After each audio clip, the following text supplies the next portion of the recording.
Hey guys, this is Ernest Martinez, um, public speaker, real estate investor, broker, um, business owner, bunch of licenses, all that good stuff. So, in this video, I want to share with you a strategy that I'm doing. And the reason I'm sharing and I'm excited about this opportunity right now is I actually just got offered a new opportunity, and so I'm going to share with you both the one that I'm already doing, and then the one that I'm going to be doing, and it's the same thing. I'm going to be going Wednesday to check it out. So this one, it's called the Virtual Office Arbitrage Strategy to create passive income. So this office that I'm in right now, it's in Orange County, in the city of Orange, and it's 3,000 square feet. Okay. The way I got into this property was I have an agent that's no longer with me, but there was an agent that wanted her own office. I thought she wanted something small, like 12 by 12 or so, which is about 150 to 200 square feet. Just a small office to operate out of because she's a real estate agent, and she did insurance as well. But in these type of like services or sitting down one on one, you only need a small space to sit down with clients. That's pretty much it, right?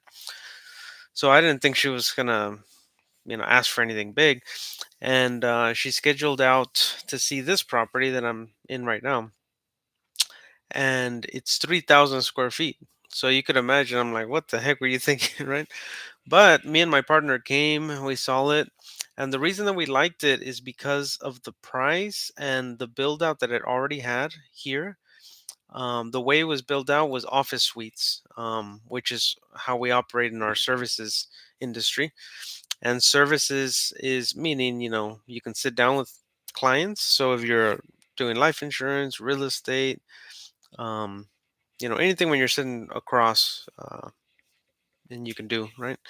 All you need is a desk, mainly, right? And so I'm just going to give you the numbers, okay? So it was 3,000 square feet. They offered it to us at $1 a square foot, which is very cheap. Normally it's $2 and up.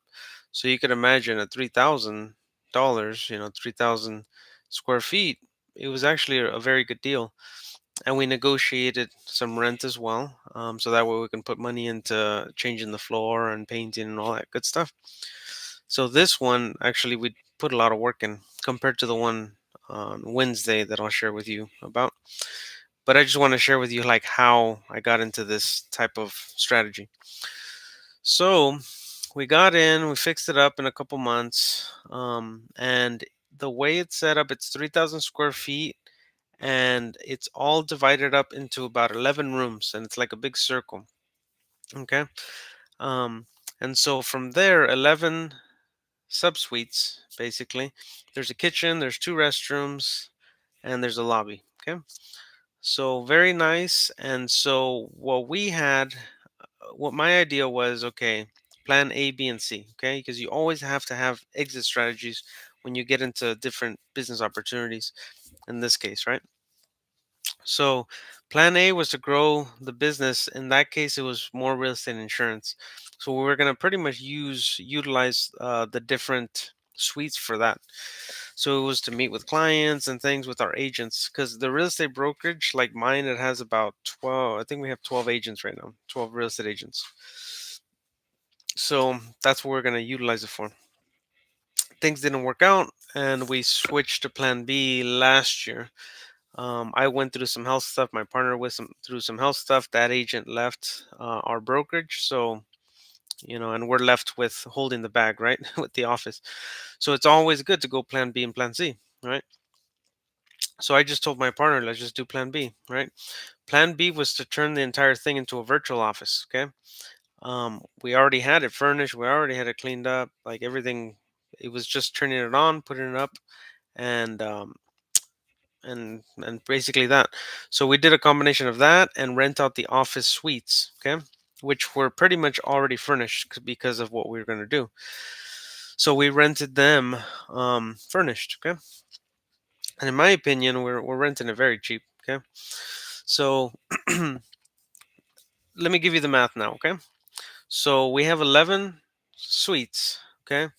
Three of them we use for training and conferences. So we have a small conference room, we have a large conference room, and we have a training room. Okay, we didn't want to get rid of those. We actually had another one that was in between to meet clients, and we just decided just to use it to rent out. So right now it's three. Plus, I have an office here, and then my partner has an office. So we're utilizing five offices. Okay, there's 11, so 11 take away five is six. So there's six available subsuites. So let's just say, because all of them are different numbers, but they're about a 500 bucks. Okay, so $500 times six is $3,000. How much are we paying for the office? $3,000. So the way we're utilizing the space, it's not really as a virtual office to make money, passive income. It was more to have a free office to work out of, okay, and have access to some of the other ones.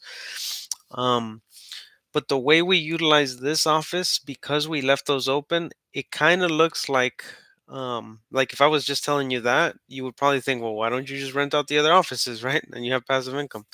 We are making money from those, so I rent those three out of hourly, and so there's people that rent. I have paralegals come, attorneys, medical, pharmaceutical reps, like all types of people come in, notary publics.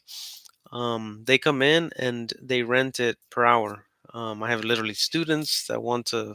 Well, it's kind of weird because they can go to Starbucks, but they'll come and utilize the office space to study. Okay, I mean, I rent it pretty cheap hourly on some of the spots, so it makes much more than what I'm mentioning to you. But I want you to understand this arbitrage strategy is exactly that. You take a full space and you rent it out in pieces.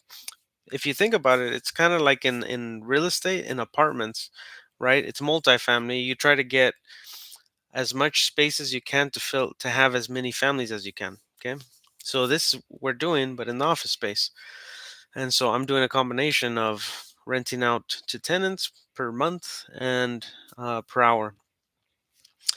Um, and so here's the opportunity for Wednesday. Okay. So this is already working. Okay. And I have basically management called me and said, am I looking to get into more office space? And to be honest, I was actually just going to say no.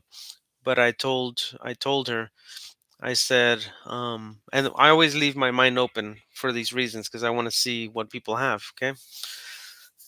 You always want to do that. Have an open mind. Okay. So I told her, well, I'm not looking, but what do you have available? I said something like that. And, or what did you have in mind? And she said, well, I have the office space on the other side of your wing because I'm renting an entire wing. Okay. The entire place is probably like 20,000 square feet, and I'm renting 3,000 of it. Okay. So it's a big other suite. Okay. That's built out as well. It's just built out a little bit differently. But the other one's already built out similar. Okay. And it's already fully furnished as well. So I don't need to go through a lot of the cost. And I definitely won't the same amount of cost that I had over here. So over there, that one has seven subsuites. It has a really big open area, and it has a kitchen. So between all that, they want to rent it to me. Same thing for $1 a square foot. Um, but here's the part where it's not just the square footage now, because I already know what I'm making over here, and I'm already in the business, and I already know what I would be looking for. So here's the question. This is like a great negotiation tactic, right? Um, I anchored a price lower than what she said, but there was a reason behind it.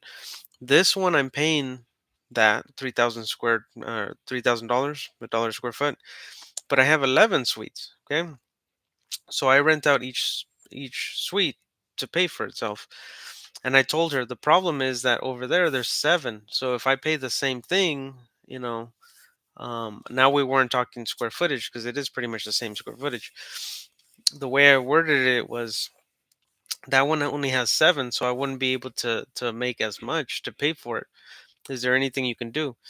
And so she's the one that lowered the price. And so at a good price, I think I can get it a little bit lower. So I have a time to go see it with my partner on Wednesday. So in 2 days, I'm going to go see it. And so I think we are going to pull the trigger on it. So if that's the case, I'll have 6,000 square feet of office space that I have access to in Orange County. Okay. And this is what I call the virtual office arbitrage strategy. Okay. It's a beautiful strategy if you guys want to make passive income. And that's what I always do in real estate anyway. You always want to utilize space and see what's the most value you can get out of that space. Okay. So if you guys have any questions about this, let me know. I have a lot of other types of passive income strategies that I'll be going over with you guys now. And if anybody's interested in partnering up with me or get into private lending or anything like that, I'm here. Uh, Somebody put on here tools on a budget. What's up, Ernest? Your name is tools on a budget? Yeah. Send me a DM because I want to end this video like this. But yeah, send me if you're interested in anything. It's Albert. Okay. Send me a message and we'll talk about that in particular. Okay. And hey, how's it going? All right. Take care. Bye.